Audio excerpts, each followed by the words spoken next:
I'm Kat. And I'm Hayley. And this is Night Classy, a tipsy night class teaching the oddities and curiosities you never learned in school. Powered by Thirst for Knowledge and Boxed Wine, we cover the most fascinating lessons in history, science, true crime, pop culture, and the paranormal. What are we drinking for this learning journey, Hayley? We have a little concoction. It's like a fruit medley, but with alcohol. It's so freaking good, and I'm already drunk.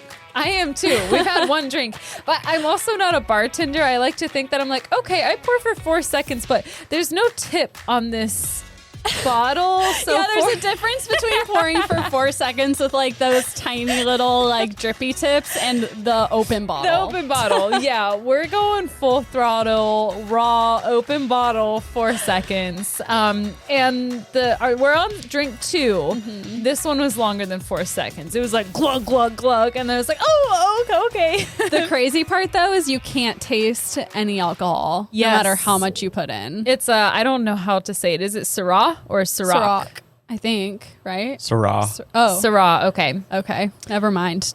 It's mango Syrah, and I think that's extremely helpful. Also very dangerous. As you said, this drink is dangerously good. We have, the mango Syrah, cranberry juice, some pineapple orange juice, and just some pineapple juice. It tastes so good, and it's a beautiful like pink salmon color. It's summery. This is cocktail girl summer. Because today is the fucking hottest day in the whole world. It's 105 degrees literally real feel in Memphis, which is where we are. And humid as fuck. I don't like it. It feels like when you open the door, it feels like opening an oven. And like, you know how then the air hits you and it's like too hot for your face. And then if you're wearing jewelry, the jewelry burns you. That's what it feels like to open the fucking door. I had to get into my car to go get these supplies. And it was the worst 5 minutes of my entire life. The seatbelt buckle burned me. My seats burned me. My car started dinging for no reason. There's no light. I think it's just like, bitch. Drive me at night. Yeah. I haven't gone anywhere in the daylight in the last like few days because it's unbearable. It is so unbearable. Yeah. So here we are. We have this nice refreshing drink. I like it a lot. I told you I want to get drunk as hell today. Let's do it. What are you doing after this? Real quick, we mispronounced it. It's Ciroc. Like I said? Yeah. Yeah. That was right. Weird how I'm right. Is there a wine called a Syrah? Yeah. Okay. Yeah. That's where we went Petite wrong. Syrah. Yeah. The Ciroc. I don't even know what we were talking about. What am I doing after this? Just now the listeners can calm down. And now I can calm down because I knew I was right, but I was like, if I'm not right and I double down, that's going to be a bad look. Yeah. So. I just had no idea because, I'm going to have to go talk to the guy at the liquor store because I asked him, do you have a mango Ciroc? And he said, Syrah? And I was like, yes, I think so. And he's like, yeah, we have it right behind the counter. And he put this out. Oh. But then I was like, but I thought it was, I didn't know. I was mind fucked, really. Yeah, so tomorrow you're going to go in there and you're going to say, listen up, buddy. Listen here. You're supposed to be the expert. And here you are mispronouncing it. Give me my money back. Yes, Ciroc. immediately. Ciroc. But yes, you're right. I know that always feels good. So Feels very good. Congratulations on that. As far as what I'm doing later, I don't know. Are we going to go have like a night classy dinner? We should do that. Okay. I'm like broke as hell until Wednesday because I've been furnishing my apartment, but I think I can afford a dinner. So let's give it a shot. Put it on Patreon. Yeah. Yeah, speaking of that, donate to us on Patreon so I'm not poor anymore. Right. It does a lot more than help us keep the show literally running. Yeah. I didn't know it costs to have a podcast when we started this, but it does. It and does. We love it. And we love you guys. But we love you guys for donating to us on Patreon so that we're not spending a bunch of money out of our own pockets every month. So that's fantastic. We love our you. patrons extra. That's Did I say true. that? I'm not going to lie. I do love our patrons extra. But I love everyone who listens, but, especially our patrons. Because Right, I also wink, get to talk to you guys at our cocktail hours. Oh my gosh, the last one I was so pissed I couldn't be at for longer. I know we talked about it on the last episode, but this is the first time we're in person now since then. And I'm just so ready for the next one. Me too. We were going over our schedule today, and then Alec was like, and then on this day we have our cocktail hour. And I was like, yay. For some reason, I always forget it exists. And then it's like a fun surprise when I'm reminded. It is always fun. Or like our recording days. I think if we have fun recording these episodes, you all will especially love listening to them because it's the same old Hayley and Kat and Alec chiming in, but just a different format. So we have like List Bitch, where we're bitchticles with listicles. We read internet list or make our own. We do the live cocktail hours. We have our trivia show, which is, I think, my favorite Patreon show. It's my favorite. If I could do trivia every day, I would. And especially like night classy trivia because it makes my narcissistic heart very happy. Night Classy has helped me so much with trivia in general. Yeah, we fucking won sex trivia because of stuff we learned on Night Classy. We need to go to trivia more. Yeah, we do. We asked freaking Cafe Olay if they had trivia. They stopped their trivia, so I guess we're stuck Rude. with Slider. COVID killed a ton of trivia companies. Yeah. Well, that's okay. We can go to Slider and trivia. And also, so I went to my grandpa's memorial and I saw a bunch of family that I don't usually talk to. The stuff that we've learned on Night Classy has helped me in conversation so much. Like I have what? so many fun facts. For example, I was telling my grandmother about Carl's Corpse Bride, that episode, because she was talking about how my uncle now lives in that town that took place. And I'm like, no way. I have a crazy story for you. That's crazy. Yeah. And there were a bunch of other instances. Whenever people ask you about the podcast, are you like happy to talk about it or do you get embarrassed?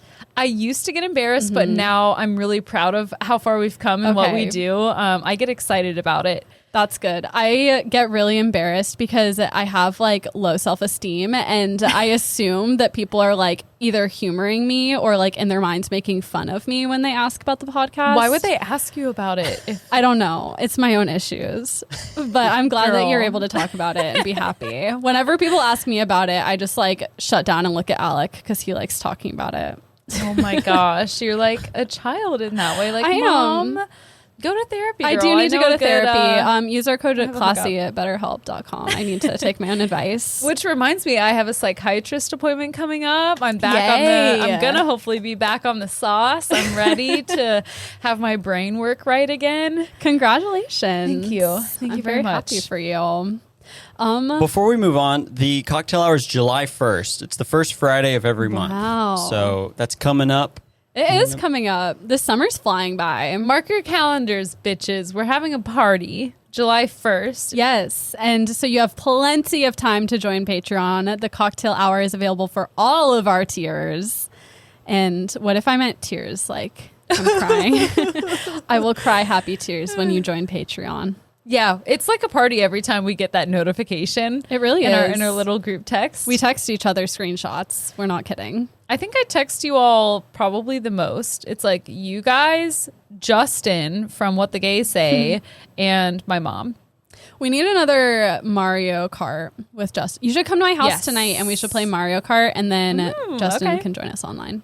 Are you going to drive me back home? Are we going to have a sleepover? Your boyfriend is like literally living at your house. You make him pick you up. He's old as hell. But he would. We can have a sleepover. I have a nice big couch now, so yeah, you do. I gotta come see that couch. It's very nice. All right. Well, I'm excited to get tonight rolling. So let's get this episode rolling. Fine. Are we ready? Yes. Yeah. Are we ready? Okay. Well, I blew a .039. I blew a .016. So Cat won. So I or won. Did she lose? We don't know. I may have lost because I'm like very drunk and having like, I'm like, I can still read my notes, but I'm like, wow, my computer is very bright. Let me turn this down. My eyes. Okay, so when Ernestine Charles was pregnant in 1960, she visited a psychic, and the psychic told her she was having a boy, and that boy would be famous. Knowing this, she knew she needed the perfect name for her future celebrity. She settled on RuPaul Andre Charles. Hell yeah. Hell oh my yeah. God. I got goosebumps. I literally got goosebumps. It's so good. She chose this name, quote, because, quote, he's going to be a star. Ain't another motherfucker alive with a name like that. And she was fucking right. Wow. She was. Maybe it was the psychic rubbing off on her a little bit. Yeah, maybe. But also you kind of, it's your namesake. You got to live up to shit like that. Oh, yeah. If you're born, like the second you're born, you're told, I gave you this very unique name because it's written in the stars, you're going to be famous. Like, you better fucking live up to that. Go get him, kid. And he did. RuPaul would go on to be an actor, supermodel, singer, songwriter, television producer, author, 11-time Emmy Award winner, and the most successful drag queen of all time. Happy Pride Month. Hell yeah. RuPaul was born in San Diego to his mother Ernestine and his father Irving Andrew Charles. Ooh, Ernestine and Irving. We love Aren't a those, theme. Like, cute old-fashioned names. They are. I'm obsessed. Also, for those of you who don't know, my cat is named Ernestine, so my next cat will be named RuPaul. Just kidding. Maybe, maybe not. You know what? I'd be down. Both his parents were from Louisiana, so the Ru in RuPaul's name is a reference to roux, which is the base of gumbo. Oh, Little. I don't even know what roux is. It's I've like had gumbo. I think it's like a mixture of like butter, flour, and you like whisk it together, and it's the base of like a lot of cream sauces and soups. Yeah, okay. Very delicious. And Roux showed an early interest in performing, even as a very small child. He became obsessed with the female musical group, The Supremes. And if you're a fan of Drag Race, like, we see this referenced a lot. He liked doing mock performances, lip syncing their songs, and his sister recalls him prancing around the front yard in a pink dress. He was never afraid to be himself, but things were not always great at home. Rue's parents' relationship was extremely volatile. They fought a lot. Once Ernestine doused Irving's car in gasoline and then held up a matchbook, like, threatening to light it on fire. Oh my God. Okay. Yeah. She's on 10 at that point. Yeah. It was a spicy situation. And Spicy. And looking back on that moment, Rue affectionately says that she was a bad bitch. So like he finds light in the situation, but at the time it was not funny and very serious. During these fights, Rue remembers him and his two older sisters. His older sisters were twins. They would run to the bedroom and crouch down and just like hide. Oh my gosh. That makes my heart hurt. Yeah, pretty Poor awful. babies. I know. In 1967, though, Ernestine and Irving got divorced, which sounds like a good thing. Yeah, but probably a relief. Yeah, definitely. But like at the same time, it was a really messy divorce. So like as bad as their relationship was, like the divorce was like also really hard on the kids. Yeah, and even worse. Ernestine shut down for a couple years, just like locking herself in her bedroom. She started using prescription drugs, and the family had to go on welfare. The kids were mostly fending for themselves. Luckily, Rue had two older sisters, and they kind of were able to step up in the parental role, which is, I mean, terrible for them, but he had like some kind of like figure around to help take care of him. Rue's father also ended up abandoning the family, and this was really deeply traumatic for Rue, and something that he spent much of his adult life working through, as you would. Apparently his dad was a bit of a womanizer, like really liked women, and Rue says, quote, "It's not an accident that eventually I became the prettiest of all the girls." Oh, okay. Daddy issues. Exactly. He says that the first half of his career was spent trying to win his father's attention. Wow. Mm-hmm. Yeah. Okay. Relatable. Yeah. I mean, not necessarily. I mean, for me, I have my daddy issues as any normal person does. Yeah. But I'm personally not trying to win my dad over. I'm just saying daddy issues are relatable. Daddy issues are a real thing, and Rue definitely like had them. I just love that like the way he was trying to get his father's attention was by becoming like the best drag queen in the world. Like he clearly really wanted his father's attention, and it's really sad they never really he never really got what he wanted. The two have like they're I think on speaking terms now, but never had like a full like reconciliation to their relationship. In later years, a psychic would tell Rue that he and his father had shared past lives, and that's why this abandonment was like so deeply like tragic for him. Or it's your dad. Yeah. Who just period. That's traumatic. Definitely. And like, I'm not saying that like, and I believe in past lives too. Yeah. I'm just saying that would not be comforting to me. I would probably clap back a little at that, be like, I I think Obviously. for RuPaul, it actually was kind of comforting because it explained why he could never like shake this like need. And it wasn't only a need to have a relationship with his dad. He wanted his dad to like change his ways and be a better person.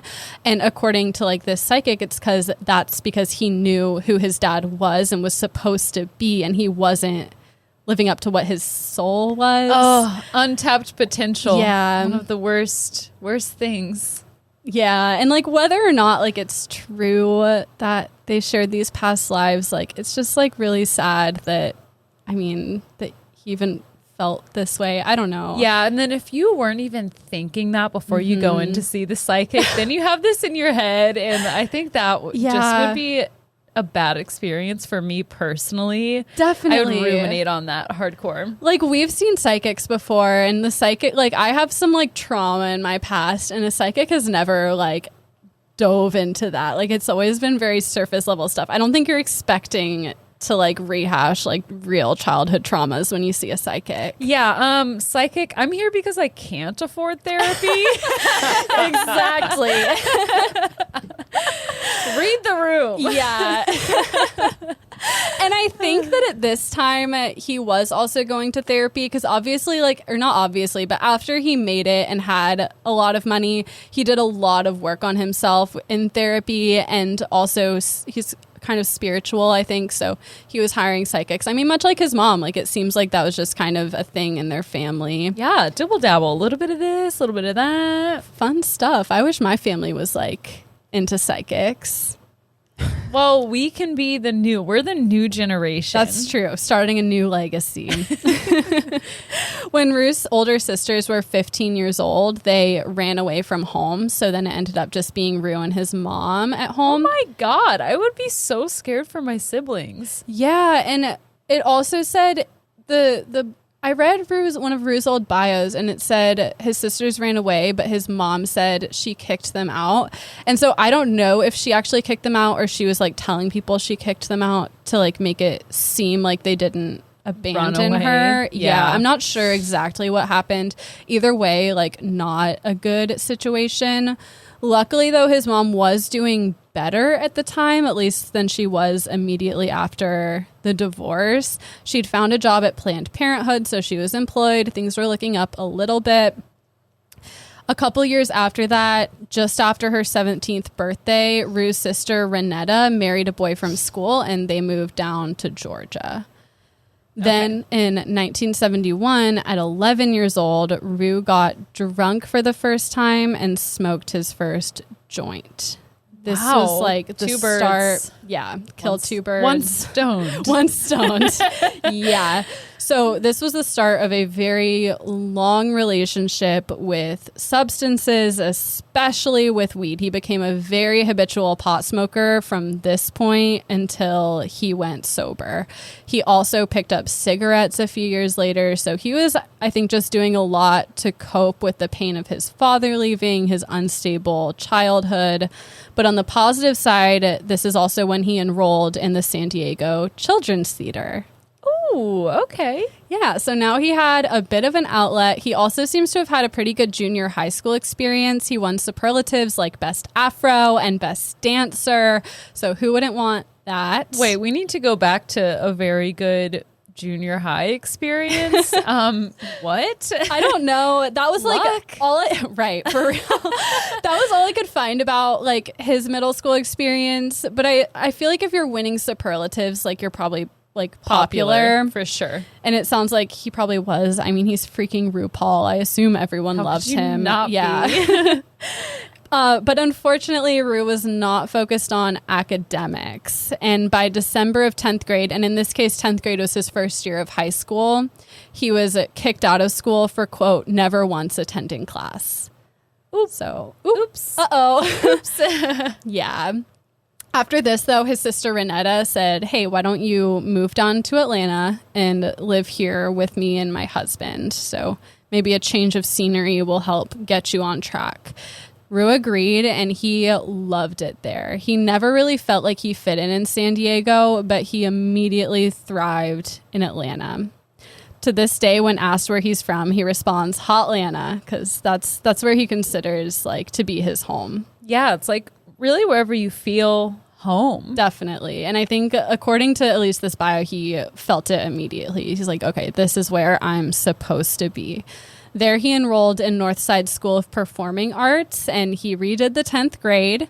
To get to school every day, he caught a ride with his neighbor 18 miles into town, then took a bus, and then hitchhiked the last mile to school. Why the fuck is his school so far away? Because it's a performing arts school, so I assume like you had to like choose to go there. There's not like school buses, you know? Did you say that? I guess my ADHD just overrode that sentence. I said it was a performing arts school, so I mean, that's just my assumption is that I'm sure there was a closer school, but yeah. It was worth it, though, because he loved it there, especially his drama classes. Drama was the last class of the day and the only one he didn't skip. Oh, man. Yeah. Well, that's 100% better than what he was doing. Right. So That's true. When you're not going to school at all, are we class really a day? gonna split hairs? Yeah. And I think it said it was like a 90-minute or 2-hour class. So that's pretty good. Most of the day. Yeah. It's like at least half. a quarter. At this point, RuPaul was also partying pretty hard with his classmates, and he was working part-time at his brother-in-law's luxury car business. And, you know, he had grown up really fast and was already, like, doing all this adult stuff. I think he probably just kind of fancied himself an adult, which, like, fair enough. Like, he probably had to grow up, like, very young. And so he didn't really have much interest in school. He ended up dropping out of high school, but did get his GED and then started working at the car company full time. Right on. Yeah. His job was to travel to different locations, buying high-end cars, and then delivering them to clients. And he would kind of like broker the deals. He said he was no good at selling cars, but he was really good at buying them. So he'd go meet with buyers, make razzle dazzle them, and then take the car to a client. Do a little dance. Sashay away. Yes. Shantay, you stay. Doing this, he developed skills in business negotiations, listening, and articulating his thoughts. This is all according to him. He also loved the freedom of driving coast to coast in these flashy cars. He'd get to listen to music, smoke a joint. It was a very like free flowing lifestyle that he really enjoyed. Very fun. Right. It sounds like a freaking blast. My brother was telling me he works in the car industry and he had to go pick up this, I don't know what it was, but it sounded expensive. He had to pick it up for a customer and bring it back to the dealership. And he was, I guess, taking it to the limits, going really fast. And he pulled in and he didn't know the buyer was right there when he pulled in. She's like, oh, yeah, you've been testing it out, haven't you? Warming it up for you. She should say thank you. That's what he said. He was like, she's really cool about it, but she wanted to let me know that she knew. Fair enough. But at least she knows it works. Yes, right? If the brakes are going to give out, they might as well not give out on you. Hopefully That's not true. on my brother, but yeah. But I mean, you have to test it. Yeah, it makes sense. I fully support the decision. This job where he was driving around all the time also let him like be able to visit his mom frequently in San Diego, and he and his mom had a really close relationship like her entire life. So that was a perk. Ru loves his brother-in-law and credits him for a lot of his personal growth at the time. He says Lawrence, that's his brother-in-law's name, was the most adventurous person he knew and taught him that he had every much a right to fulfill his dreams as any white person had. And if you don't know, which I don't know how you wouldn't know who RuPaul is, but RuPaul is an African-American and he was born in the 60s. So I didn't see him talk about it much in the sources that I read, but I greatly assume he experienced a lot of like racism, and so he was kind of like realizing, you know, it was like a long journey to realize that like he could go fulfill his potential. Ru's dream was to get into show business. While watching TV one night, Ru found the low-budget sketch comedy show, The American Show. In his autobiography, Letting It All Hang Out, Ru describes the show as, quote, basically a variety show consisting of skits with a sick sense of humor portrayed by a kooky cast. Okay, I want to watch that. Yeah, it sounds really fun. And I think it was just like kind of like a weird, like low budget thing. And they'd have on like a lot of fringe like musicians and actors, I think especially like LGBTQ ones. So he was like immediately obsessed with this show. He wrote a letter to them explaining how much he loved it and how he wanted to be on the show. Did it work? 2 weeks later, he received a letter back inviting him to come on. How freaking easy was that? Yeah, That's amazing. I'm like, what is in this letter? Because at the time, I don't think he had anything on his resume. Like, did he just say, just a lot of enthusiasm, willing to work for free. I was very confused by that, but it worked. He must just like, I mean, he clearly has a way with words, so it must have come through in his letter. This is a common thread in a lot of these bios we do, is they wrote a letter to somebody saying they want to do something. So for you young ones listening, that's a great strategy. Write a letter to Night Classy saying you want to be our unpaid intern, and you will get your wish. In January, Ru appeared on the show with his musical group RuPaul and the U-Hauls, which was him and two of his best girlfriends. Cute. I love a good rhyme. Isn't that cute? And Ru made their costumes, and they sang a cover of Shotgun by Junior Walker and All Stars, along with a choreographed dance routine. They were an immediate hit. People saw them on this show and started booking them. They were opening for concerts. They were performing at prominent clubs like New York's Pyramid Club, which apparently was a big deal. Sounds bougie. It does. And when Ru returned from New York back to Atlanta, he got the idea to quote unquote snipe Midtown with his promotional posters. That sounds bad. Yeah, sniping Midtown has a different connotation in 2022 than it did back in the early 70s, or not early 70s, late 70s, early 80s. What this meant was that first he edited photos of himself to flawless perfection, which is still something he does today, obviously. Yeah. How though? At that time? I don't know. Putting Vaseline on the lens? I'm not sure. But he made these flawless pictures of himself, I assume in drag. And some of these, and then on the posters, some of them announced his club appearance dates because he was being booked to perform at nightclubs. And some of them just said RuPaul is red hot under his picture. Ooh. And he plastered them around town. He used a wallpaper mix of wheat paste. And this made them pretty much impossible to tear down. He paper maché'd them onto buildings and telephone poles. It was genius because this made RuPaul famous in Atlanta. Everyone was seeing her face, and other people started copying this tactic. She was now the head of the scene. In 1983, he was contacted by a couple of former classmates and asked to join their band Wee Wee Pole. Ooh, which is a fun name. And Wee Wee Pole, featuring RuPaul and the U-Hauls, started touring on the local wave punk club circuit. So he originally started his career doing punk rock. And wow. Okay. Yeah. I want to see that. Me too, because now RuPaul is these poppy club songs. Yeah. And that was not the case in the beginning. An evolution. Yes. A metamorphosis. Or a transformation. And it wasn't long, though, until this band broke up. So I think they saw some success in the beginning just on the Atlanta scene. But, as most bands do, they broke up. And after the band breakup, Ru asked himself, what do rock stars do after a breakup?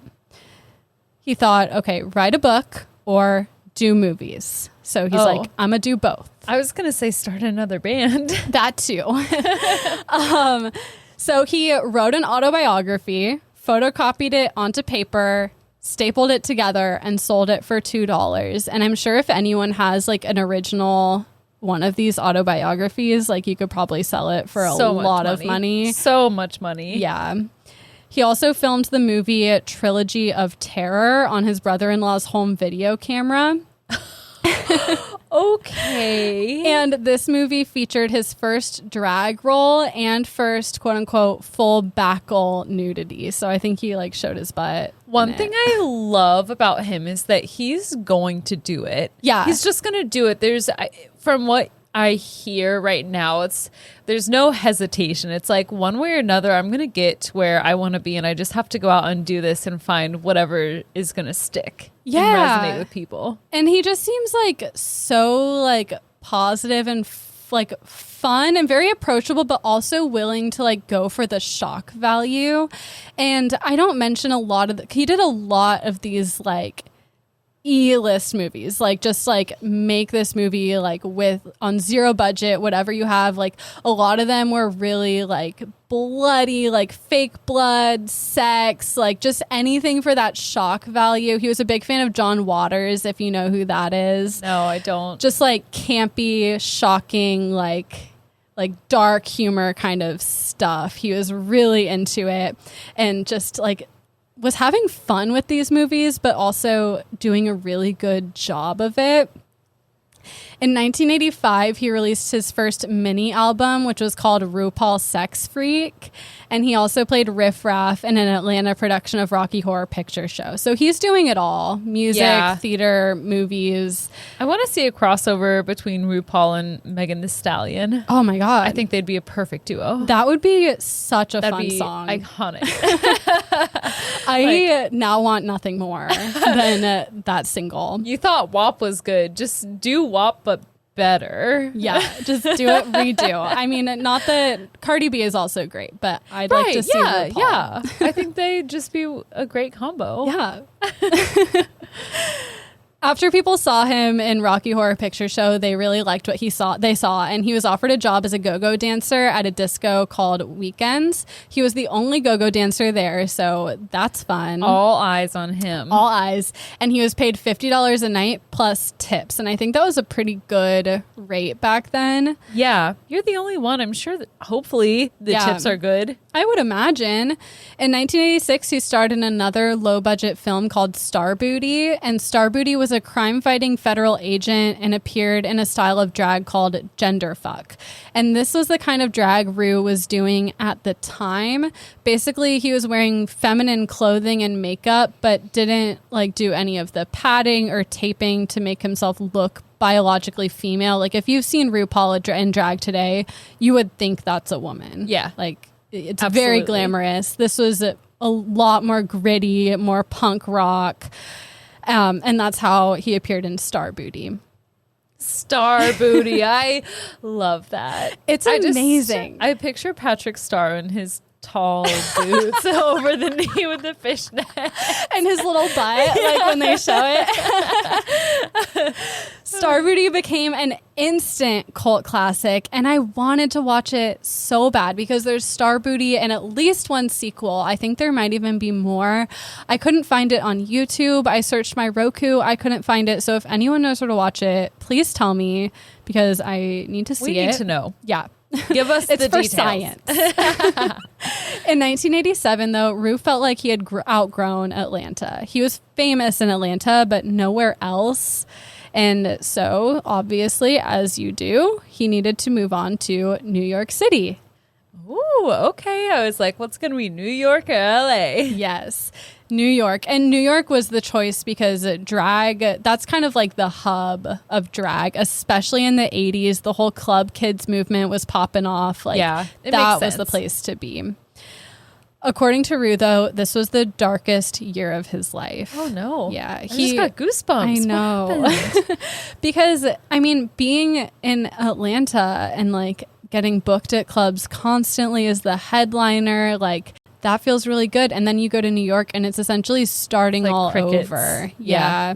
He had a really hard time finding any success. He ended up having to move back to LA for a little while, essentially like couch surfing, living with family. He was pretty much homeless.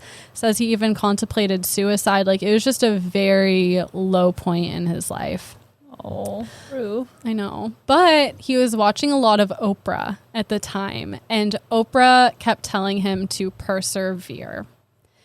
So in 1989, he returned to New York, and this is when he changed his drag from the punk drag that he was doing to what he calls black sex worker drag. But he did not say sex worker. Okay. You catch my drift. I'm picking up what you're putting down. Thank you. And this was much sexier, much, I think, more fun. I don't know. I love punk drag too, but like much more approachable and like, you know, had a bit more pizzazz, I think. It caught the attention of club promoters, and this is when he started hardcore impersonating a woman by, you know, shaving his whole body, taping up his balls. It was much more like the high glam feminine drag you see him do today. Yeah. Okay. Yes. And Ru felt a lot of power by doing this drag. He really enjoyed it. He said, quote, "You put the outfit on and immediately people see you differently. They treat you differently."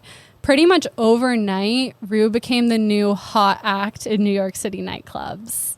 He says, "Drag was, quote, like a great social commentary, and people responded to me in drag like I had never experienced before." So just like changing up his look. And I think it makes sense. Like if you look at, I mean, RuPaul is beautiful now as a 60-year-old man, but when you see pictures of him like in his 20s, he is so beautiful. Like his face is so angular and he's so tall and thin. He looks like a supermodel. So if you put on like the wig and the corset and all the makeup, like he's unbelievably stunning. It's almost to me like a combination of all the most wonderful, or not even wonderful, I think we're all beautiful in our own ways, but these very interesting features, and you put it all together and you're like, wow, that is a very interesting person. I want to go talk to them, especially when they have the personality that RuPaul has. Definitely. And I think in the 80s, like it was very much that punk scene, and I don't think there were a lot of people like genuinely making themselves look like glamorous women. So that was kind of cutting edge. It was new. Like, I think before that, it was like, okay, like that's clearly a man in drag. But with RuPaul, like he was doing it on another level. Yeah. You're like, what are you? Magical. People were responding. Ru had a cameo in the B-52's Love Shack music video. Ooh. And she was voted Queen of Manhattan in 1999 by nightclub owners. And being Queen of Manhattan, Ru's job was to constantly appear at nightclubs and quote unquote keep the party going. Oh, yeah, that's pretty easy for RuPaul to do.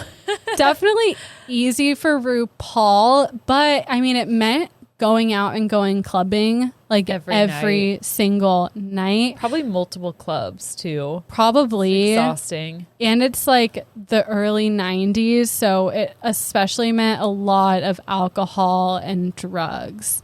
According to Ru's old bio on RuPaul.com, she was taking, quote, booze, pills, acid, quote, coke, pot, poppers, shrooms, Special K, and sometimes a little ethyl inhalation to keep her from getting bored. So it was a lot. She says 8 years of going out clubbing every night got really tiring by the time she reached her 30th birthday. And it's 8 years? Yeah.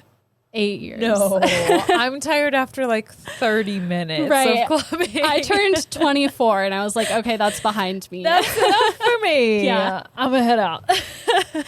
Exactly. And yeah, it was a lot. And she was like, I mean, that was her job, you know, like, but it must have just been extremely exhausting. So also, I have to know, I had no idea RuPaul is now like 60 years old. Yeah. I mean, she was born in 1960. I didn't know that. Yeah. So she's born in like 70.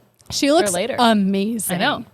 Like, obviously, like on RuPaul Drag Race, she's like heavily super done up, filtered. But I mean, even when you see like regular pictures of RuPaul, like he looks stunning. Now I have to go on this whole Google search afterwards. That's going to be the whole ad break. I'm going to let you record the ad and then I'm going to go on a Google deep dive. Please do. I mean, I tried to do the Google deep dive for you, but if you still feel like you need a little more, I'm sure you can find more. I wanted to buy his autobiography and I don't know if it's not in print anymore because it was hard to find and like a paperback was $50. So were you going to read it? Yeah. What do you mean? Are you acting like I don't read? I'm acting like you don't I read sometimes. I've never seen you read. I read a book. I read probably 3 books a year, and it's like always when I'm on vacation and I just like binge a book. Okay, that makes sense. That checks out. Yeah. Because we've never been on vacation together. No. And bitch, I've never seen you read. I'm reading 2 books right now. Okay, well, just because you don't see me read doesn't mean I don't read. But okay? I talk about reading. I tried to start a reading club with you, and you're like, ugh. We have different tastes in books. I don't want to do a reading club with you. I'm reading a fantasy book right now and a self-help book. So okay, I would read the fantasy book, would not read the self-help book.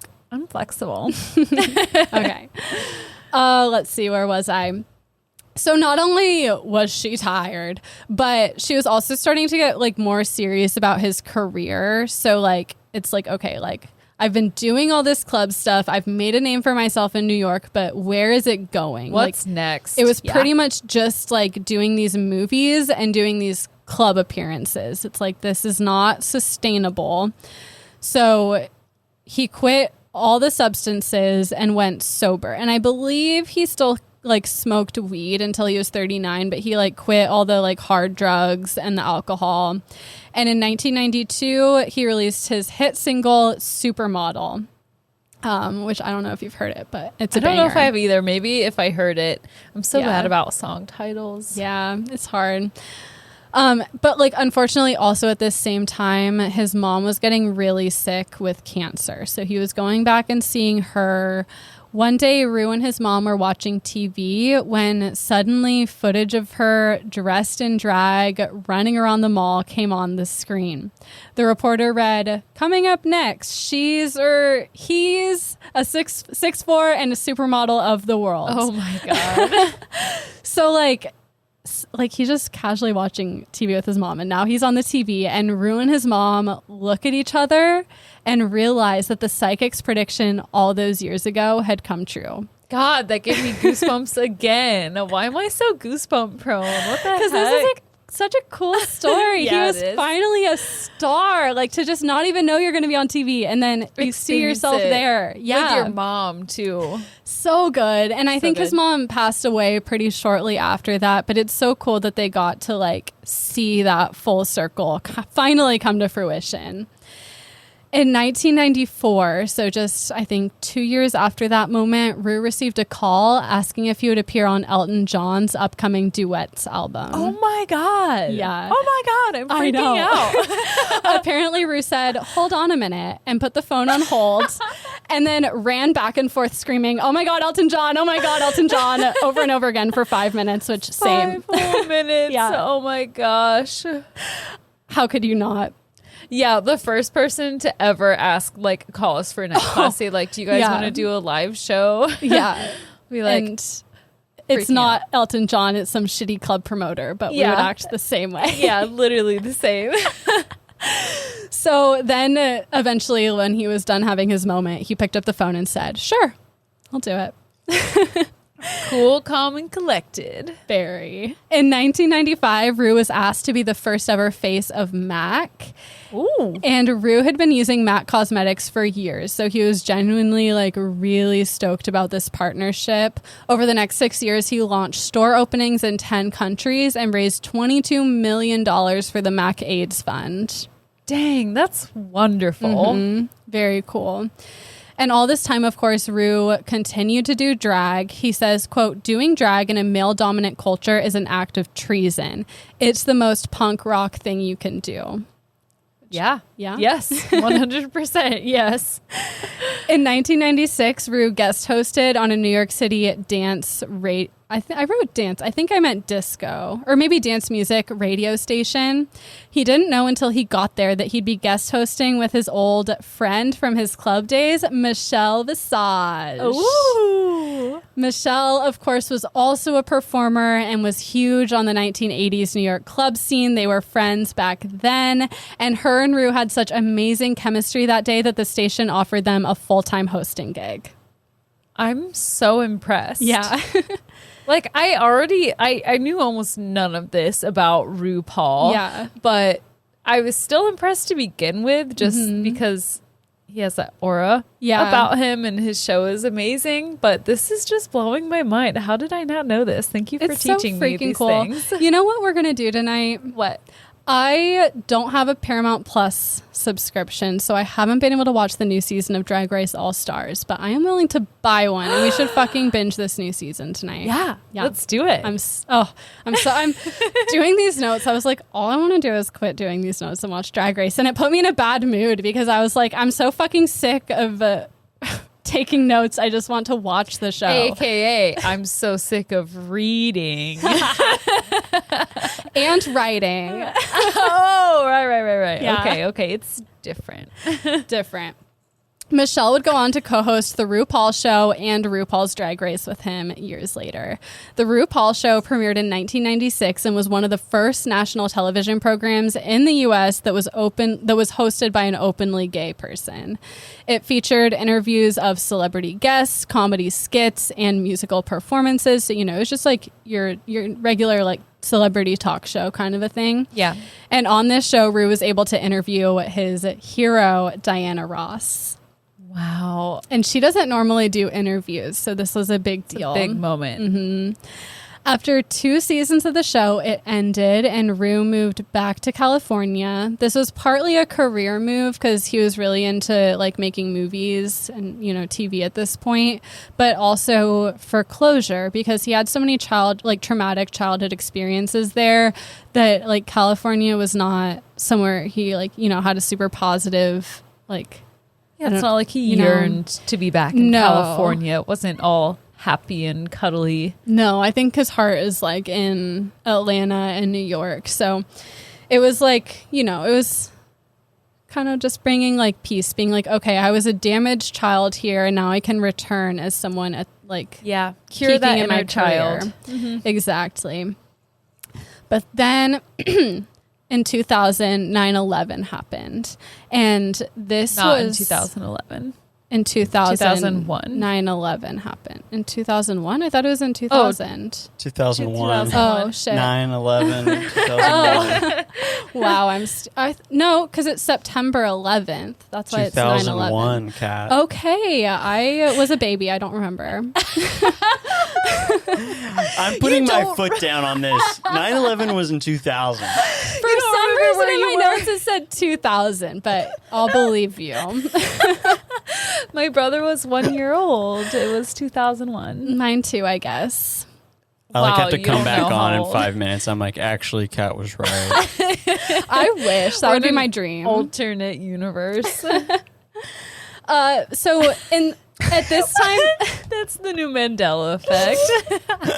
Misremembering 9/11. It's 9/12. It's not. Oh my God. My brother's birthday is November 12th. And I would for some reason get his birthday confused with 9/11 when I was a kid. It's just a lot of numbers that are the same. Just a lot of the number 11 and then 12 is close to 11. I don't know. Don't ask me. I dated this guy whose birthday was 9/11 and it was a very sensitive topic. Yeah, I would just change my birthday. Yeah. Who's going to know? How would I know? And who cares? Celebrate it one day early or one day late.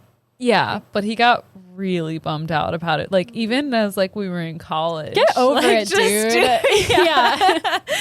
Just change your birthday. Yeah, it's not. Yeah, it's not totally that big a deal. meaningless. Yeah. Change it. Just celebrate another time. When I was a kid, a lot of times I'd have because I have a January birthday and we'd have birthday parties for me in the summer. So the weather would be nice. Yeah, do your half birthday. No one's gonna check you. Yeah, on your birthday. Nobody cares. You get one birthday party a year. You can choose when you're gonna have it. Right. Not a big deal. No, it was a very big deal. That man needs therapy. Anyway. He does. 9/11 represented a big cultural shift in our country. Obviously, George W. Bush was president, and with this national tragedy, it made people, I think, a lot more conservative and just less willing to spend time and energy on things that were considered frivolous, especially like politically. And Ru says, quote, there was a hostile fear that had taken over the country. When that happened, anything to do with gender or sexual exploration went underground. So I decided I would step away from the canvas, so to speak, in terms of show business. Oh, yeah. So I think he was kind of like wanting to step away from show business anyway. He'd been working so hard from the time he was basically a child that it was nice to have a break, and, you know, people just weren't as receptive to this kind of thing. He wasn't probably being given the same opportunities that he was before that happened.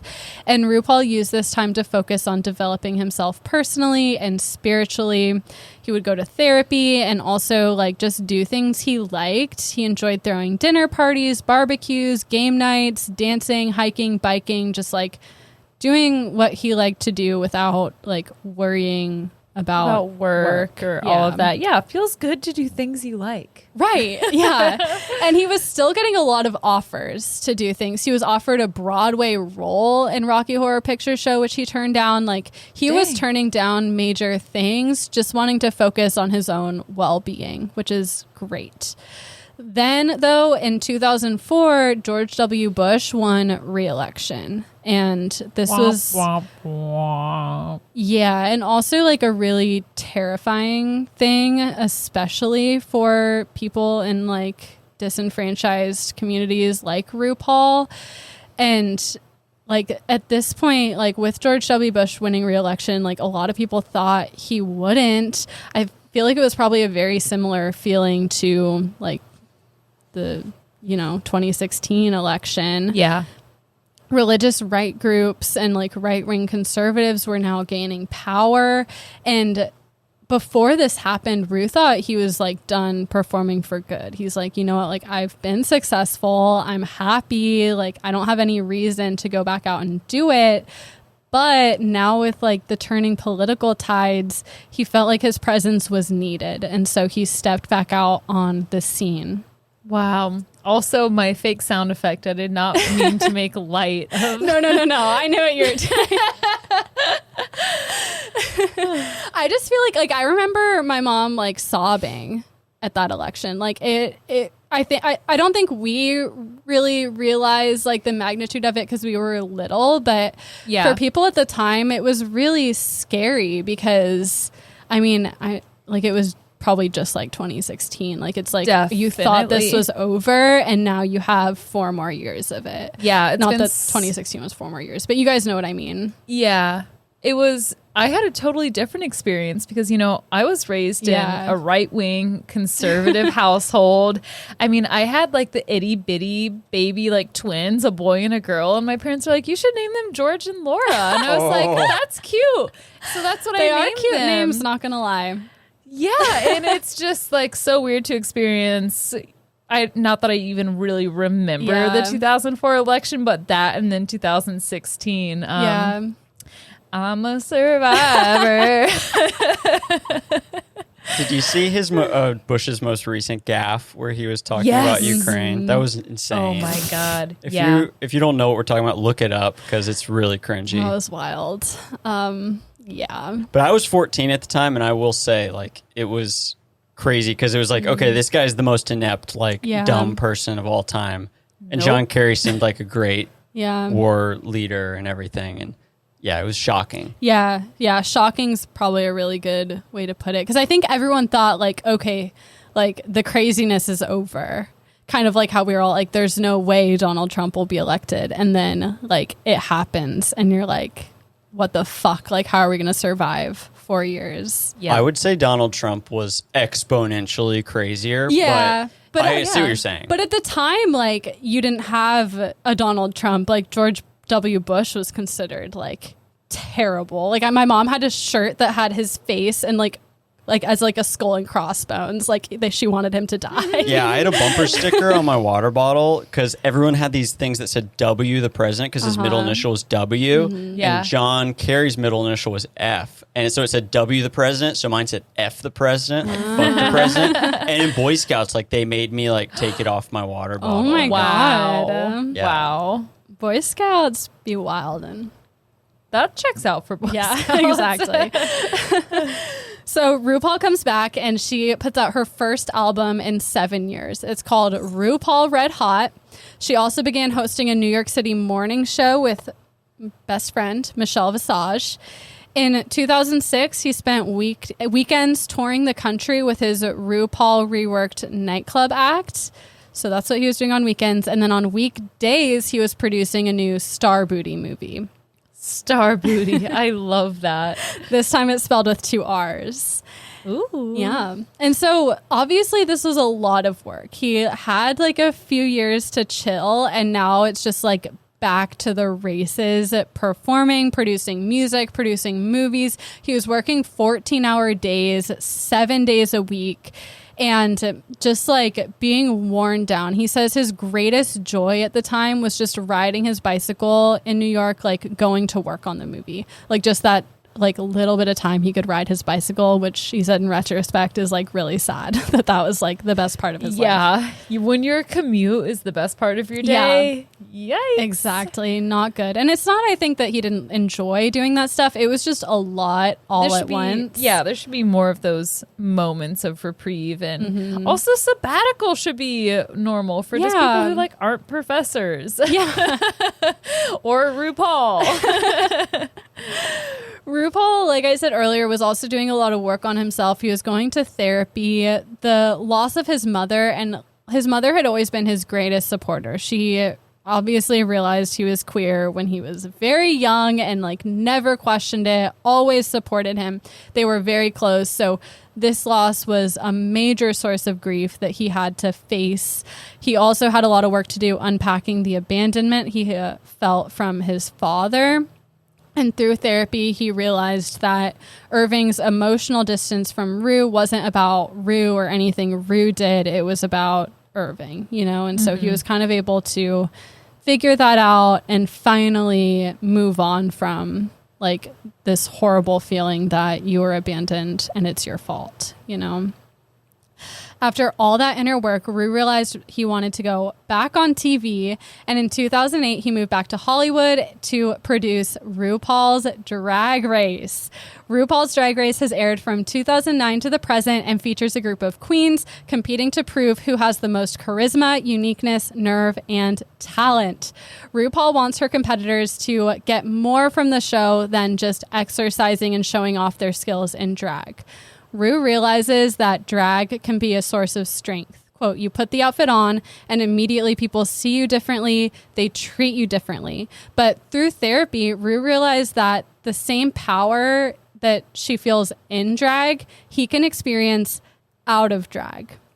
And this was a breakthrough for him because all his like adult life, he had been feeling the most confident and the most powerful in drag. Like you could be this different person. Yeah. And didn't realize that like, oh, I can have that as being myself in my everyday life too. And he really wants... huge. It's huge. Yeah. And he wants his competitors to realize that. And if you watch RuPaul's Drag Race, you'll kind of, I think, see people a lot of times like embrace their day-to-day identity a bit more than like when they started on the show. Yeah. And RuPaul's Drag Race is responsible for making drag more mainstream and socially acceptable. It's been a huge source of exposure and empowerment for its contestants and the LGBTQ plus community as a whole. Unfortunately, though, Ru and the show are not without their faults. In 2018, Ru announced that he would not include trans women on the show if they had fully transitioned. And though he quickly went back from that statement, it's not cute and obviously points to transphobia. Not cute at all. Why would he even? I think that, I mean, being a product of like the 80s drag culture, I think in his mind it's like you are a cis male cosplaying as a woman. So if you're a trans woman, you're a woman, you know? Yeah. And maybe there's like some unfair advantage to that, but I think it really just like points to ingrained transphobia that he had to work through. Yeah. And it seems like he did. Like, I think he pretty quickly realized like that's not okay. God. Yeah. And the Rue and the show have done their best to make amends. In the most recent season of Drag Race, they had a fully out transitioned trans woman, Carrie Colby. Did you watch the most recent season? No. Carrie Colby is fucking incredible. Like, Carrie, please listen, because I want to meet you so bad. She's just so, she was like the most gorgeous human being I've ever seen in my life. And she was just so like warm and kind and motherly. Like, I feel like a lot of times this show like has the tendency, not so much in recent seasons, but like sometimes people can get like catty a little bit. But she was just so nice to everyone, and I was obsessed with her. I think she got 10th, but she definitely should have stayed longer. Yeah, it says a lot when your personality can shine through on shows like that and really stand out. She really, really did. And she inspired several other contestants to come out as trans that season. Wow. We saw, on one source I read, it said there were 5. I can only think of 4. So there was Carrie, there's Cornbread, Jasmine Kennedy, and then the winner of the season, Willow Pill. They all came out as trans. And I don't know if that source is including Bosco, who I believe is non-binary, but maybe they came out later outside of the show. But I thought Bosco is non-binary, but I could totally be wrong. Please correct me if that's not true. But yeah, so we had like a lot of trans representation on this most recent season, which is great. That's wonderful. Definitely. And these days, RuPaul spends most of his time at his Wyoming ranch with his husband and longtime partner, Georges Labar. And there it is. Before we started this recording, I had to look up how to pronounce George's name because it's spelled like George, and then there's an S at the end. And I was like, Gorgas? I don't know. Maybe he just says it like George because he's Australian, not French. Maybe his family is French. I don't know. Gorgas. Georges. That was a contestant on the most recent season. Georges. Yeah, if I dated a Gorgas, how do you say? George. If I dated a George, oh my God, endless nicknames. Yeah, you would never hear the end of it. George is an Australian painter, and he and RuPaul met back in 1994 when Ru was performing at a New York nightclub.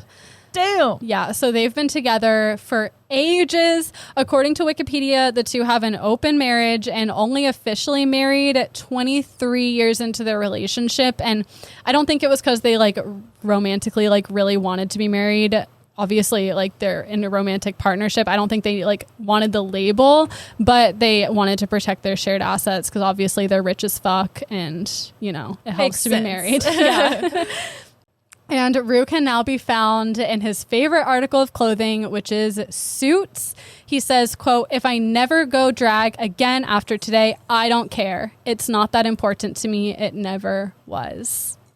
Wow. I love that evolution to him fully embracing himself in and out of drag and experimenting and really lifting other people up and just being such a wonderful role model. Yeah, just oozes positivity. Yes. I'm obsessed. And I also just have to say, like, for the transphobic comment and decision that he made, you know, going back on that and just righting wrongs, that really definitely I think says a lot. Yeah, and like obviously like it was a horrible thing to do, and I don't want to just like flat out excuse him. Right. But I mean, he is an old man, and he was able to admit that he made a mistake. And I think he's done a lot more good in the world than... He's a real person. Yeah, exactly. And yeah, he's done a world of good. He's a phenomenal role model.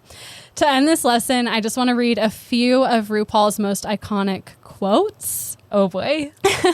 He says, "You can call me he, you can call me she, you can call me Regis and Kathy Lee, just as long as you call me." "Every time I bat my eyelashes, it's a political act." "And remember, this country was founded by a bunch of men wearing wigs." That's true. It is true. That's true. And it's kept going. It has. By people like RuPaul wearing wigs. And then just one last random fun fact. RuPaul's favorite TV show is Judge Judy. And from Judge Judy, who learned, quote, to get real with what your intention is, figure out what the other person's real intention is, and then you can proceed. Oh, okay, a little negotiation. That's right. And that was my lesson on RuPaul. Happy Pride Month. And now Pride Month. It's time for me to sashay away. Sashay away. My sources are RuPaul's bio, which used to be on RuPaul's.com, but it has since been taken down, so I found it on webarchive.org. A Rolling Stone article called RuPaul, the King of Queens by Gabriel Mack. A MammaMia.com article called RuPaul is one of the biggest phenomenon in entertainment. He's also one of the least likely by Belinda Jepson. RuPaul's Drag Race.fandom.com. A Screen Rant article called RuPaul's Drag Race 15 Things You Didn't Know About RuPaul by Bernardo Sim, and the RuPaul Wikipedia page. Thank you for that wonderful lesson. Thank you. I learned so much. It was very fun to research, and I'm very fun to go home and watch All Stars. Heck yes. So let's hear a quick word from our sponsor, and we'll be right back. Bye. This podcast is sponsored by BetterHelp. So the other night I was laying in bed trying to go to sleep, and I hear a sound from the front of the house, and immediately my anxiety brain goes to, oh my gosh, the cats have accidentally done something to hurt themselves and I have to go save them right now. But thanks to therapy, I was able to talk myself down and really break apart why my mind immediately went to that thought and reassure myself that surely my cats were not hanging by the rope of the TV or the wire of the TV or whatever intrusive, scary thought that my brain immediately went to. And I know that without therapy, I would have jumped out of bed and gotten myself completely woken up to go check on the cats to find them totally fine. They were just cats being cats. But again, it's all thanks to therapy. I've learned skills that help me in my everyday life to ease my anxiety and just help me have a healthier, happier mind. And that can be difficult to do, but the good news is that therapy works. And whatever you need, it's time to stop being ashamed of these normal human struggles and start feeling better, because you also deserve to be happy and not jump up in the middle of the night because you think that your cats have accidentally injured themselves.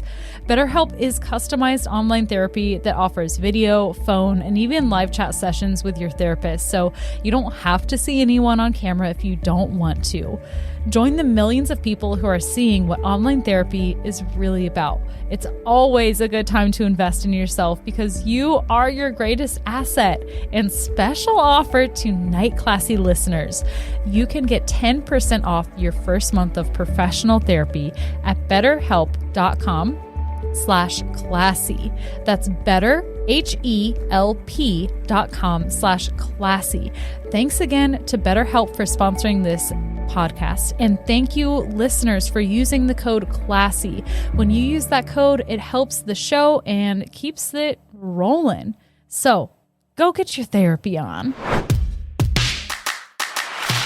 Welcome back. 1 hour later. Actually, yeah, it's what it feels like. It was. It was actually an hour. I don't know. We got here at 4 and now it's almost 8. Anyway, we had some technical difficulties, but we're back and we're ready for Act 2. Yes. So this week I went to the dark side of the internet for this lesson. Love the dark side of the internet. The scary dark side of the internet. Did you buy a child? I did not buy a child that I know of. Okay. But I mean, it wouldn't surprise me if I crossed paths maybe with someone who had, or someone who knows someone. You know, you just never know people. That's true. It could be someone you pass on the street. Yeah. Mm-hmm. So not that I know of. But today we're going to be talking about the Tartarian Empire. And it has been dubbed the QAnon of architecture.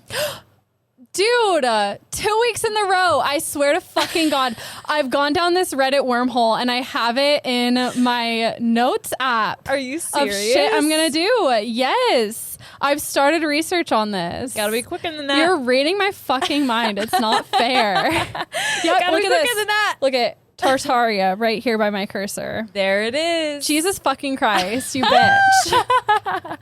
So my question is though, like, why haven't you done it then? I don't know. I started reading Reddit and then I got I felt like it was raising more questions than it was answering. Oh yeah, it does not answer many questions. I got overwhelmed and stopped. So I'm glad that you took it on for me. Yeah, Tartaria, or the Great Tartarian Empire, the Tartarian Empire, the Reddit and the YouTubers behind this is like actually scary. They're nuts. Absolutely insane. Yeah. It's like in the same vein of microchipping and 5G, all that type of stuff. Except like I felt like on the Reddit it was mixed with like a modicum of sanity. Like someone would post like a building and they'd just be like analyzing its architecture and I'd be like, okay, this sounds normal, and then someone in the comments would act fucking crazy and I didn't know what was going on. I found the same thing because there's r/Tartaria or Tartaria, and then there's Tartarian architecture. Yeah. So it's kind of two different vibes. The architecture one is more buildings based, which we'll get to. And then Tartaria is just, I think, off the deep end a little bit. Okay.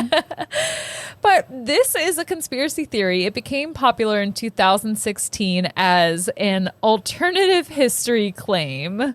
I love the way the guy who does the Skeptoid podcast described that. And these Tartarian truthers believe that until 2000-ish years ago, most of Europe and Asia was a part of a great empire called Great Tartaria, the Great Tartarian Empire. It has a lot of different names. And depending on the chronology one uses, the Mongolian Empire either preceded or followed Great Tartaria. And I just feel like we're talking about condiments, like tartar sauce. Yeah, and I'm really hungry. Me too. I can't Give freaking me the tartar wait. sauce. Tommy's picking us up Taco Bell.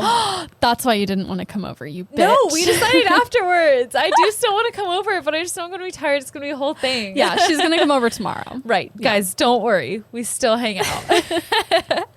So Great Tartaria consisted of a peaceful society that enjoyed technological advances such as free wireless energy.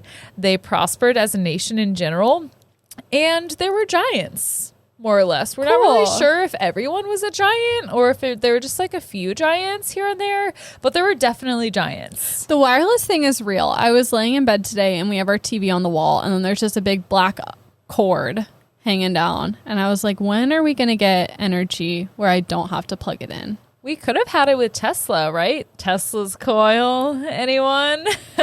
Don't remember, but that would be great. It would be. Apparently, they also had it like 2,000 years ago. Oh, cool. Yeah, it's very cool, right? You can see why people would get into this conspiracy theory. And basically, all the cultures of what we now know as Asia lived in harmony. Now, Tartar Truthists, as they call themselves, aren't always in agreement about who made up the empire's population as a whole. There's some arguments supporting that they were Mongolian, East Asian, or the Tartars of modern Russia and Eastern Europe. Some argue that they were white people and that, again, they were giants. I mean, if it spans from Europe through Asia, wouldn't they be both? It's a whole spread. Yeah, it's a whole spread.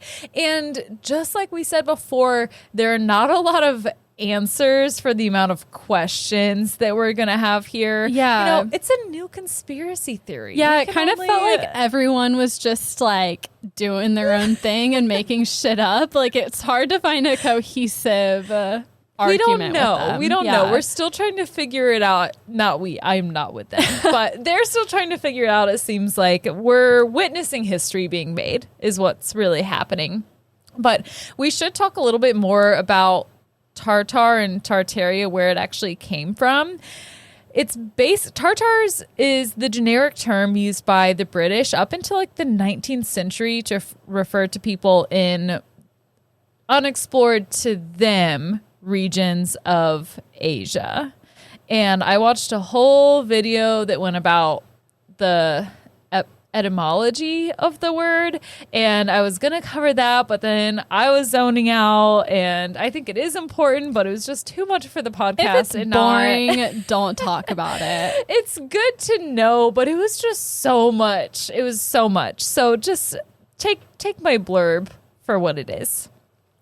But how do we know about Great Tartaria? Like, where the frick did this even come from? And I don't know how much of this you know already from Didn't they look at like old like Enlightenment buildings, and they looked similar across Europe and Asia, and so they thought it must all be one civilization, and also thought the buildings were like too grand to have been built by people, so it must be aliens. That's the extent of what I know. Oh, okay. Perfect then. Yes, that is a big piece of this puzzle is the buildings, which we'll talk about in a minute. But the reason why Tartaria truthers think that the Great Tartarian Empire was a thing was that they use cartographers, so map makers, and they look at their maps from the last 400 years or so, and this is pretty much the first bit of evidence they used of this great society ever existing, because many maps from the last couple hundred years mark what we now know as Asia as Tartary, Grand Tartaria. The list goes on. But it's based in Tartar. And even today, there's the Strait of Tartary off the coast of Russia. So essentially, it was kind of like a placeholder for them to say, we don't really know what this region is or what they call themselves. Just like how Germania, right? Yeah. It was just a placeholder to say, we don't really know. Yeah, it's like there's this region. Yeah, we know we're it's just going to there. call it this. Yeah. Exactly. And if they wanted to, and here's the big catch of it all is that Tartar truthers think that this great civilization has been purposefully destroyed, or all evidence has been destroyed by the Illuminati, our government. We don't really know. They don't really know, but they think it's a huge cover-up. Blowing my mind is like that they're cherry picking this detail of like, okay, Europeans didn't know about this region, so they just like glooped it together on a map. Yeah. But then you could go and look at Asian maps and like Asian artifacts and get all your answers. So why, like, what? In order How to believe Euro-centric could you possibly fucking be? This might be the max. Yeah. It might be. I think we found the threshold on. Like, we're on the meniscus here, okay? Like, just say you're racist. Like, I don't get it. I don't get it either. You have to completely ignore history, ignore historians, scientists, researchers. Like, we have documents. Everything. When I'm telling you, my head hurts so bad today, just trying to see like what I could fluff up here and there with my notes, watching these Tartar Truthers on YouTube. My brain hurt. A whole other thing that I didn't even include in my notes is this theory within this theory that all of the icebergs in like Antarctica and at the poles are not, it's not ice, it's not solid ice, it's frozen buildings. And one of his arguments was like, there's one that looked like an arch and you could like go through the middle of it. He's like, that's not an iceberg. That's clearly a structure that is surrounded by ice and it's not melting. Like, it looks like it should be melting. I don't know what they did to have it not melt. It's sunny outside, so obviously it should be like, what? Exactly. He said it can't be that cold. Look, they just have on jackets. They don't have on like face masks or anything like that. I'm like, you don't know how thick those jackets are. First of all, they could have heaters inside of them, and also the water's cold as fuck. He's like, that water should be melting the ice. It blows my mind when people like go on our YouTube videos and like, but actually us, like just like like add to a thing that we said as if they're correcting us. It's like there's so much misinformation and crazy shit on YouTube. Like, go somewhere else if you want to correct people. Yep. Yeah. Go to fucking Tartarian YouTube. Go to Tartarian YouTube. You'll feel so superior. You will get the superiority, like the feeling of superiority that you clearly crave. It'll be better for you that way too. You're so right. Okay. So back to this actual lesson. There's the whole aspect that someone, we don't know who, we don't know why, but they're trying to keep the Empire of Tartaria a secret from us. And the biggest question right now at this point in the story or this lesson is like, if they wanted to keep it a secret and they erased almost all other evidence of this great civilization existing, they left the maps. Yeah, if they built a whole like fake history for Asia and fake artifacts and fake maps, why would they do that instead of just getting rid of the handful of maps that say Tartaria? Like, what the fuck? I don't know. Even the name of it is just dumb to me. Yeah. So Tartary was just a European name to refer to most of Asia. It was used widely in the 18th and 19th century. And it was really, like we said, just interchangeable with the Europeans' idea of the East. And not like knowing about it, but not caring enough to learn about it. Yeah, well, it's hard to go there. It's hard to go there for sure. And this was different from how we refer to continents today. We might say Asia or Africa, and we know that we're not referring to Asia as a unified political body. Yeah. At least, I would hope we're not right. doing Some people that. might need to be corrected on that. But I think plenty of people most do. of us know. The Tartaria Reddit has like 10,000 people on it. So all of them. I hope most of them are there, ironically. I hope so too. Yeah. Oh God. But Tartaria was covered up by our governments, as the theory goes. We're not sure. Whose government? All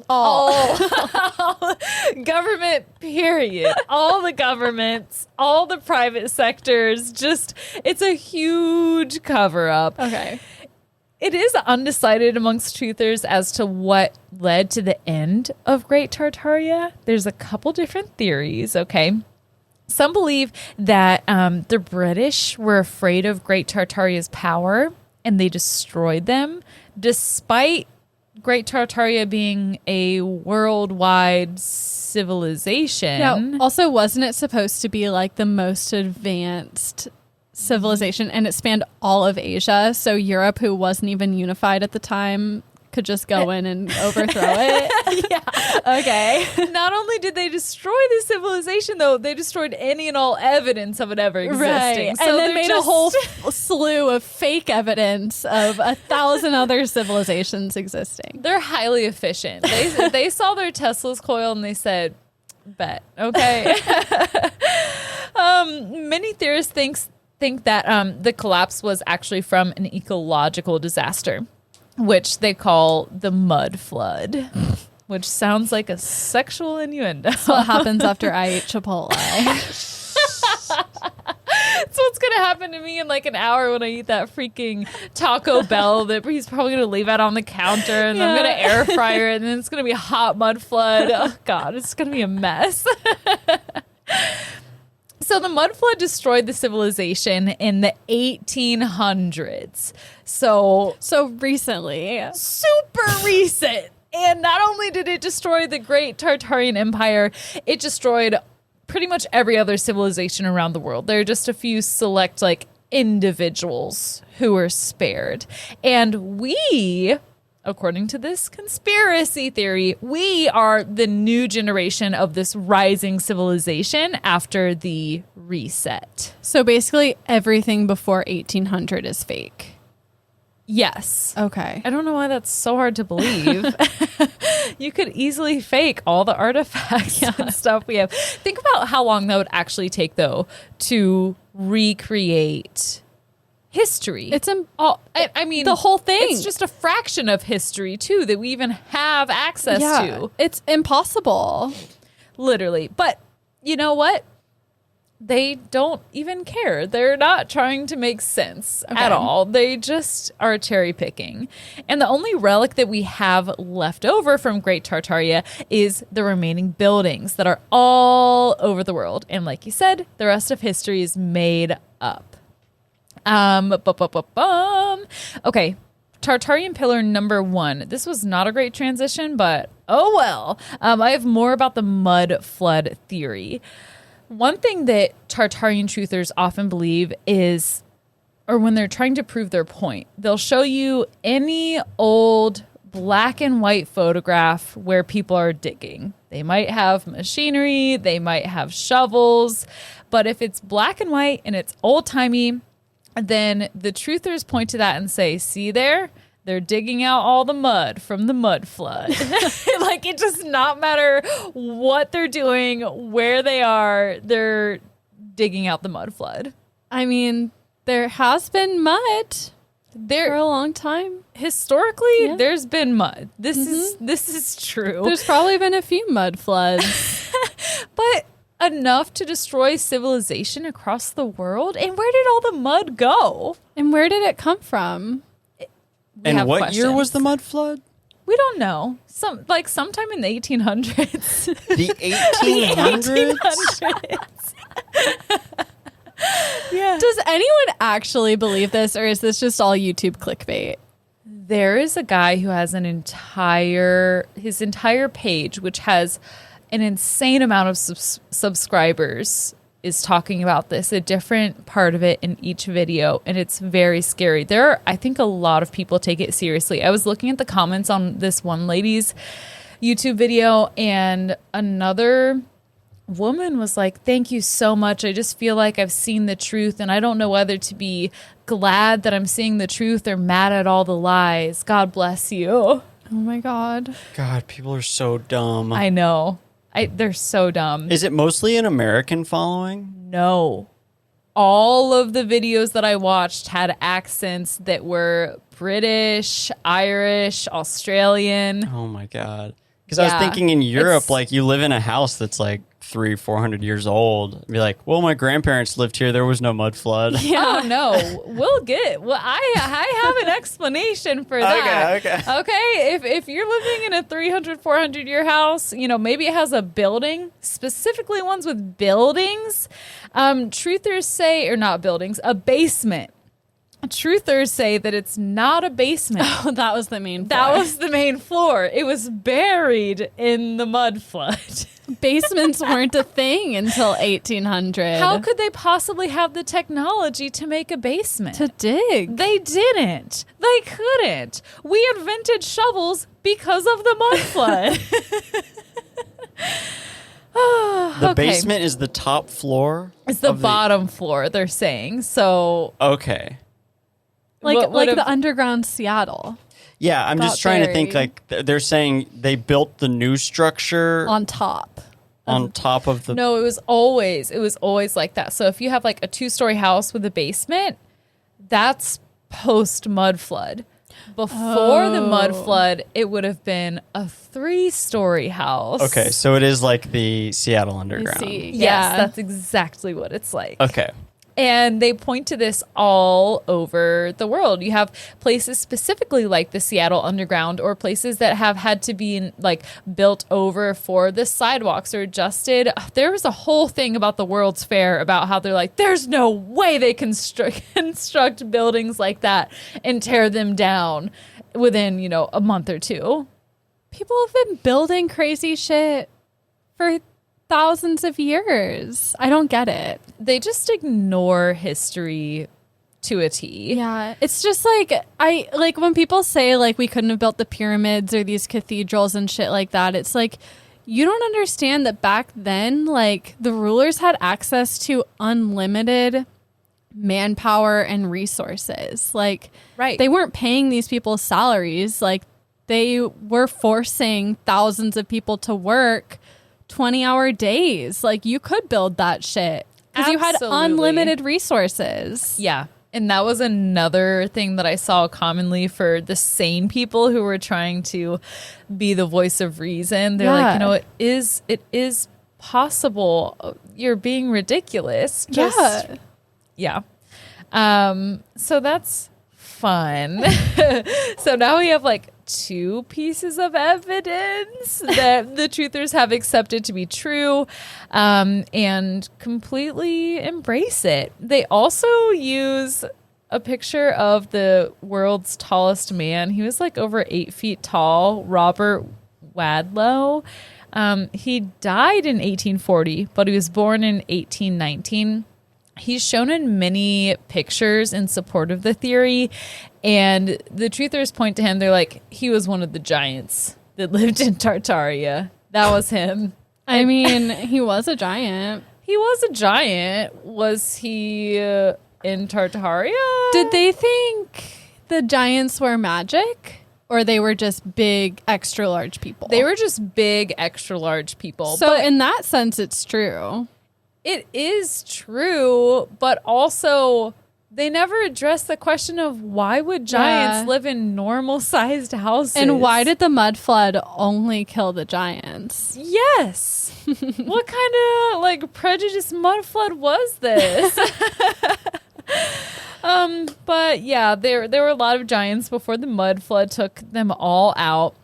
And what they really like to do is use the myths, like ancient myths of mystical, magical giants to bridge the gap between these ancient myths that are well known and the Tartarian version of like, yeah, we had giants. So there's that. Yeah. Okay. Pillar number 2. One of the central pillars to this conspiracy theory is Tartarian architecture. Truthers believe Tartarian architecture had a distinct style that was at the very least an inspiration to other countries when building their cities. But more than likely, all of the buildings that have this style were built by Tartarians themselves. And these buildings can be spotted all around the world.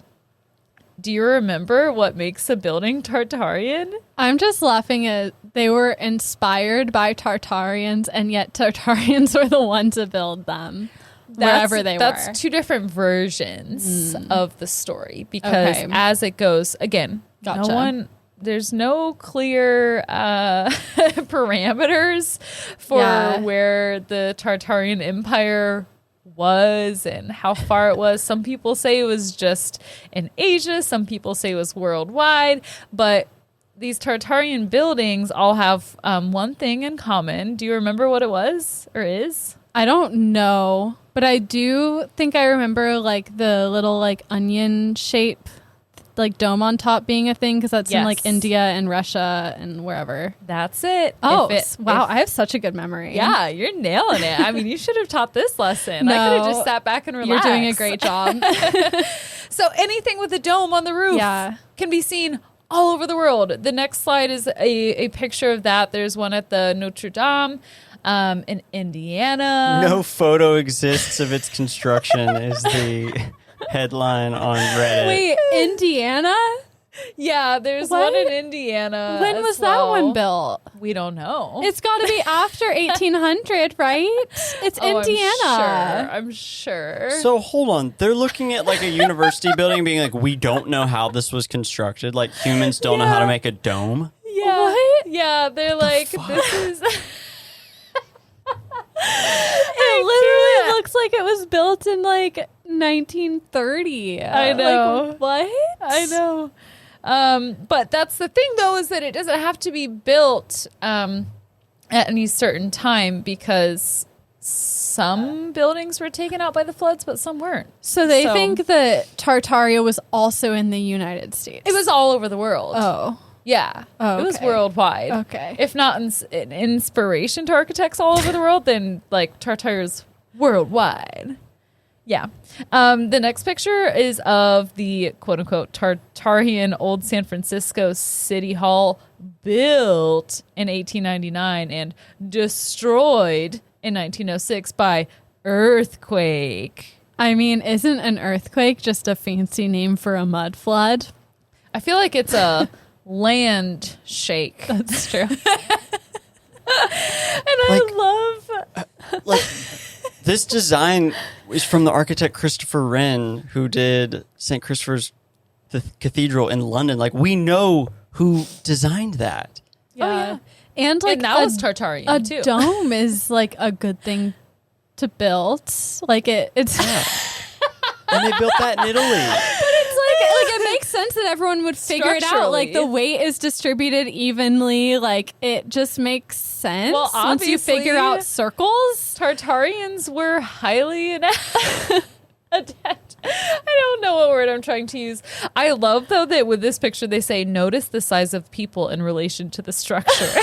I don't know if they're trying to say, because it just looks normal to me. Yeah, it but I does. don't know if they're trying to say, like, look at those giants, or...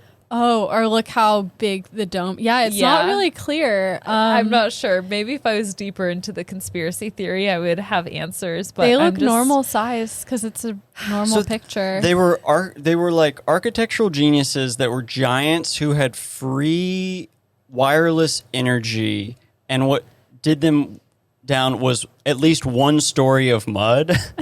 Yeah, just a ton of mud. But their buildings survived. That makes no So- sense. I know. It makes me question what makes people believe these things. It's like I keep thinking that once we dig deeper, there will be something that will be like, oh, I can see where they're misunderstanding. But it's like the deeper you go, the more it's like, this is all on the record. We architects know, archaeologists know. I swear it's all just edgy 14-year-old boys that are trolling. I can't imagine there's No, people who I actually think- think this. I think after seeing what I saw doing this research, That's true. You're probably I'm traumatized. traumatized. It's kind of offensive that you think it's just 14-year-old boys trolling, because I'm legitimately scared. Oh, where am I in my notes? Let's see. Okay. Ben on Twitter, his @ is Cinema Shoebox. He has a great thread about all of this, but I'm just going to read you one of his tweets. He said, best of all, they're obsessed with the World's Fair because they refuse to believe that all the fantastical, obviously Tartar built architecture in them could have been temporary. This image is instead proof of deliberate destruction of Tartar architecture. So that's on the next slide here. Basically, he's saying that people are specifically destroying Tartar architecture, and that these initial buildings in 1900 that were built for the World Fair were specifically destroyed because Tartar Truthers think that they weren't built for the World Fair and that they were Tartarian architecture. Because humans have never been wasteful. I mean, No, look at all those never. World Cup stadiums that are being fully utilized the today. fucking Olympics. Yeah. Yeah. So there's that. He has a great thread. If anyone's interested, he goes over architecture and things like that. But it seems from what we can trace back that this all got started from actually probably a 14-year-old trolling, but now people actually believe it. It was this guy on YouTube who started spouting this crazy nonsense. Yeah, and it's your Aunt Martha who Who's like, oh, I like your creative doesn't project. understand the internet. Yeah. Oh my God. Now believes Tartar is real. You can't trust the media. So, where am I in my notes again? I'm so sorry. Oh, right. I think that Kings and Generals on YouTube put this really well. So I'm just going to read this quote to start to close us out. It should be emphasized that Central and East Asian history is not a gap that needs to be filled by a Tartarian empire. From Asian sources in hundreds of languages and forms, we have plenty of information on the political makeup of the region following the Mongol Empire. And he said something very similar to that, just in different words. This is a complete made-up theory, but it has reached the masses. It's been gaining popularity since like 2016, which maybe it has something to do with like the American president also spreading conspiracy theories. Who the fuck knows? People, I think, are just so desperate to feel smart when they're not. And that's why people believe in conspiracy theories. It's so easy to believe in, too, or at least when it's something that you can't. Well, we can prove it wrong. What am I trying to say? It's something that's so outrageous that you almost like, they're like, where's the proof then? Show me the proof that this isn't, giants ruled the world and your basement is actually your first floor. What if the basement in our old house was the old first floor and someone was living in that? Oh my God. Be terrible. The basement in our old house was the original first floor.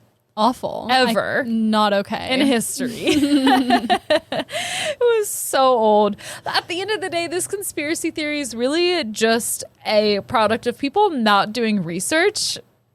And I think that's it. Like, yeah, and just being stupid. Just being stupid. Like, don't you just want to shake them? Yeah, Like, I really do. I hope how fucking dumb. Let me rattle your brain back into place. Yeah, you need shaken adult syndrome. Yeah. These people have the other one. They do. They definitely do. Sorry about your trauma, guys, but do some better research and don't fall for this conspiracy theory, please. My sources are What is the Truth About Tartaria by Kings and Generals, Tartaria and the Mud Flood by Skeptoid, r/Tartaria on Reddit, as well as r/Tartarian Architecture. Inside the Tartarian Empire, The QAnon of Architecture by Zach Mortiz on Bloomberg, and Twitter thread by Ben at Cinema Shoebox on Twitter. That was fun. I'm glad you liked it. This was a fun episode. I hope you all liked it too. Yes, thank you so much for listening. If you liked this, please remember to rate, review, and subscribe on your podcast listening app of choice. And then go over to the one you don't listen on and do it there too. Just double down. Help us out. If you want to join us at our cocktail hours or hear extra content or just support the show and let us have the freedom to keep doing what we do, please join us on Patreon, make a monthly donation. We have merch. It's running low, so if you want those old merch designs, please make sure to get one. We are going to start making something new soon. Hopefully that's the plan. And remember to just tell your friends, share the pod, follow us on social media, share us on your social media. Share the love, y'all. Don't be greedy. Yeah, don't hoard your knowledge of this podcast. Yeah, let your friends have good party conversations too. Yeah, it's not fair that you're the only one who knows about Tartaria.